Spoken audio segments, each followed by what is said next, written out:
Hello student, आज का जो हमारी क्लास है वो है शब्द शक्ति। आज का जो हमारे डिस्कशन का टॉपिक रहेगा वो है शब्द शक्ति। शब्द शक्ति का जो हमारा टॉपिक है ये वैसे तो बीए फर्स्ट ईयर की फर्स्ट सेमेस्टर में भी है, और यदि हमें एमए फाइनल की ध्वनि सिद्धांत को समझना है तो उससे पहले हमें शब्द शक्ति को समझना अनिवार्य है। तो उससे पहले मैं अपना इंट्रोडक्शन देना चाहूँगी। Doctor Meena Yadav, government college Narnaul, assistant professor, department of Hindi. तो प्यारे विद्यार्थियों, आज जो हम आपको शब्द शक्ति पढ़ाने जा रहे हैं उससे पहले हम आपसे थोड़ा सा शब्द के बारे में डिस्कशन करेंगे कि क्या शब्द के अंदर शक्ति होती है। बताइए, क्या शब्द के अंदर शक्ति होती है? जी, शब्द के अंदर शक्ति होती है। अगर शब्द के अंदर शक्ति नहीं होती तो यदि मान लीजिए कि हम किसी से बात कर रहे हैं तो वो हमें उत्तर में जो भी उसकी प्रतिक्रिया होगी वो नहीं देगा। देखिए, मान लीजिए कि हमने किसी को अपशब्द बोल दिया और जब हमने आगे वाले को अपशब्द कहा तो उसके अंदर क्रोध उत्पन्न हुआ, उसके अंदर रौद्र रस उत्पन्न हुआ।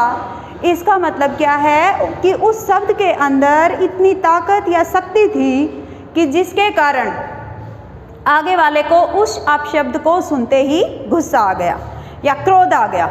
इसका मतलब क्या हुआ? सीधा सीधा अर्थ यही है कि शब्द के अंदर बहुत बड़ी शक्ति होती है। अब थोड़ा सा हम शब्द शक्ति को जानने का प्रयास करेंगे कि शब्द शक्ति क्या है। कि शब्दार्थ है, शब्दार्थ है, संबंध है शक्ति। शब्दार्थ है, संबंध है शक्ति। अर्थात क्या हुआ? शब्द और अर्थ, शब्द और अर्थ के संबंध को बताने वाली जो शक्ति है उसे क्या कहते हैं? शब्द शक्ति। फिर से देखिए एक बार कि शब्द और अर्थ के बीच के संबंध को बताने वाली जो शक्ति है उसे शब्द शक्ति कहते हैं।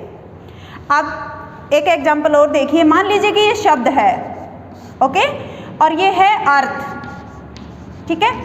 अब इस शब्द को अर्थ तक ले जाने के लिए, यानी शब्द, हमने कोई शब्द बोला, उसका यहाँ पे अर्थ निकला, तो इस शब्द को अर्थ तक जाने के लिए जिस शक्ति का प्रयोग हो रहा है, जिस शक्ति का प्रयोग हो रहा है वो क्या कहलाती है? शब्द शक्ति।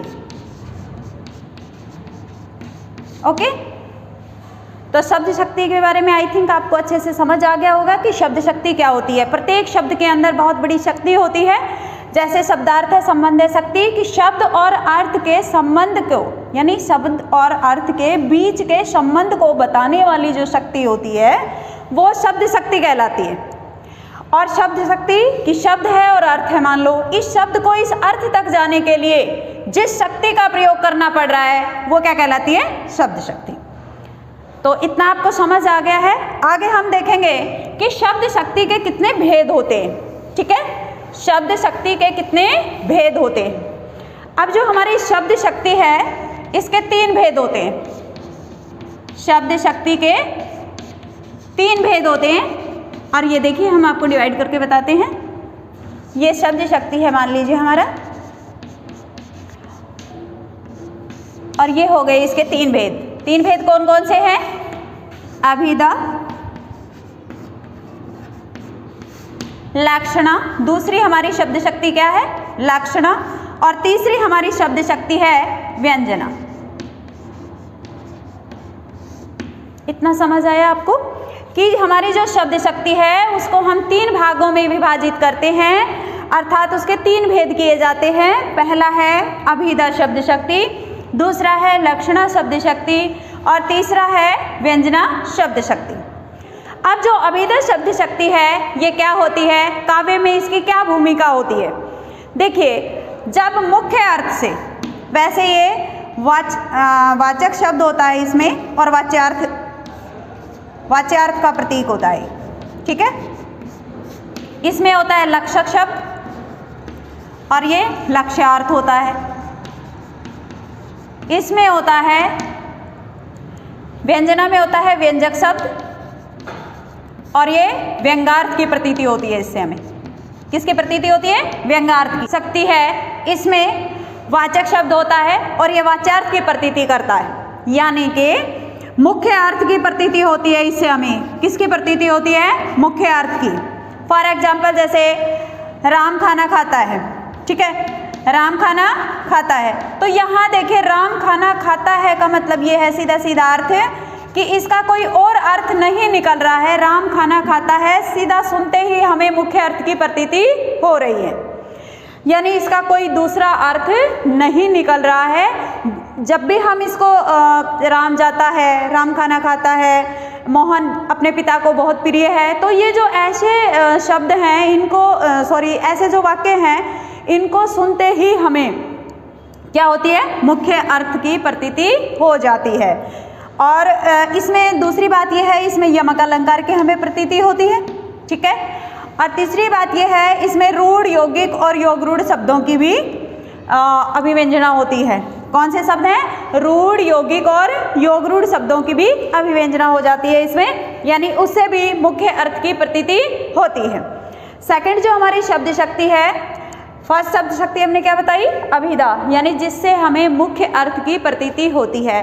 कोई वाक्य बोला गया, जैसे राम जाता है, मोहन खाना खाता है, मोहन विद्यालय जा रहा है, ठीक है, सीता जो है वो बहुत ही आदर्श नारी है। तो ये ऐसे वाक्य हैं जिनको सुनते ही हमें साधारण शब्दों में अर्थ की प्रतीति हो रही है। ये बहुत ही सरल, सहज और साधारण वाक्य होते हैं। ओके, सेकंड जो है हमारा लक्षणा शब्द शक्ति। तो जो ये लक्षणा शब्द शक्ति है, जब मुख्यार्थ में बाधा उत्पन्न हो जाती है, यानी कि मुख्य अर्थ से हमें अर्थ की प्रतीति नहीं होती, यानी मुख्य अर्थ में बाधा उत्पन्न होने से कोई रूढ़ या प्रयोजन मूलक अर्थ निकलता है, यानी अर्थ जो है वो रहस्यमय हो जाता है, अर्थ जो है वो हमें खोजना पड़ता है, अर्थ जो है वो इसमें छुपा होता है, लक्ष्यार्थ करके हमें उस अर्थ को निकालना होता है। तो वहाँ पर कौन सी शब्द शक्ति होती है? लक्षणा। फॉर एग्जाम्पल जैसे नीलकंठ, क्या शब्द बोला हमने? नीलकंठ, अर्थात नीला है कंठ जिसका, कौन है? शिव जी। तो अर्थ क्या है? सुनते ही हमें अर्थ की प्रतीति नहीं हुई, मुख्य अर्थ से हमें प्रतीति नहीं हुई, बल्कि अर्थ जो है वो हमें लक्ष्यार्थ करके मालूम करना पड़ा। तो इसका मतलब जैसे बहुत सारे और भी हैं, गजानन है, लंबोदर है, ये ऐसे ही शब्द हैं जिनसे कि क्या है कि लक्ष्यार्थ करके अर्थ निकालना पड़ता है। जैसे पंजाब वीर है, तो पंजाब वीर का मतलब ये नहीं है कि जो पंजाब है वो वीर है, नहीं, पंजाब के रहने जो वाले हैं वो क्या हैं? वीर हैं, पंजाब के रहने वाले वीर हैं। तो इस प्रकार के यदि कोई वाक्य आते हैं या शब्द आते हैं तो उनके अंदर कौन सी शब्द शक्ति होती है? लक्षणा शब्द शक्ति।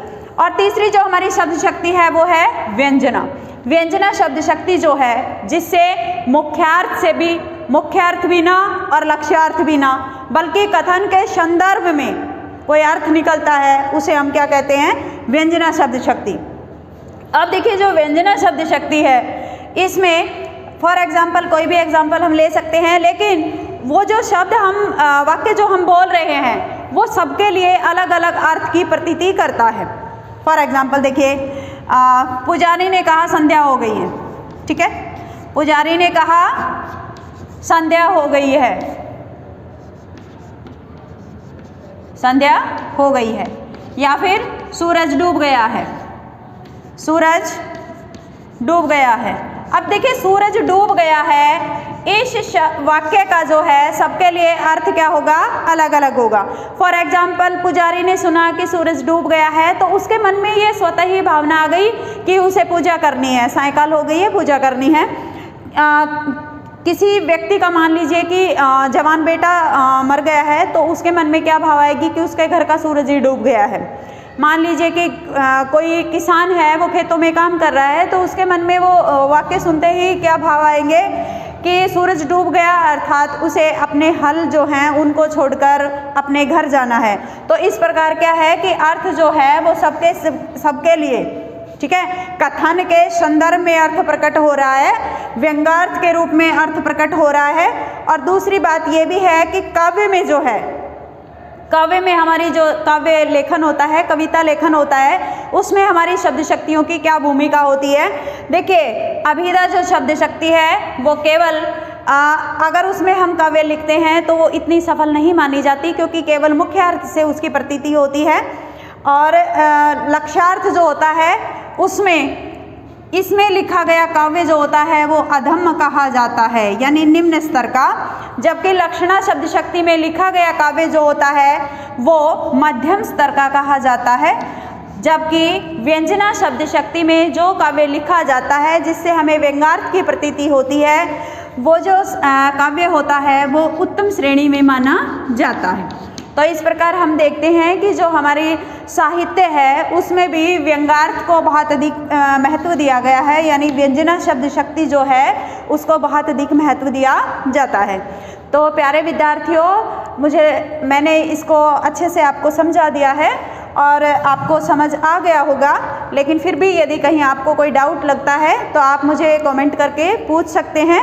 अगर आपको ये वीडियो अच्छा लगा, आपको यदि परीक्षा की दृष्टि से उपयोगी लगा, तो आप इसे लाइक करिए, अपने दोस्तों में शेयर कीजिए और सब्सक्राइब कीजिए। अगले एक महत्वपूर्ण टॉपिक के साथ हम फिर उपस्थित होंगे, तब तक के लिए धन्यवाद।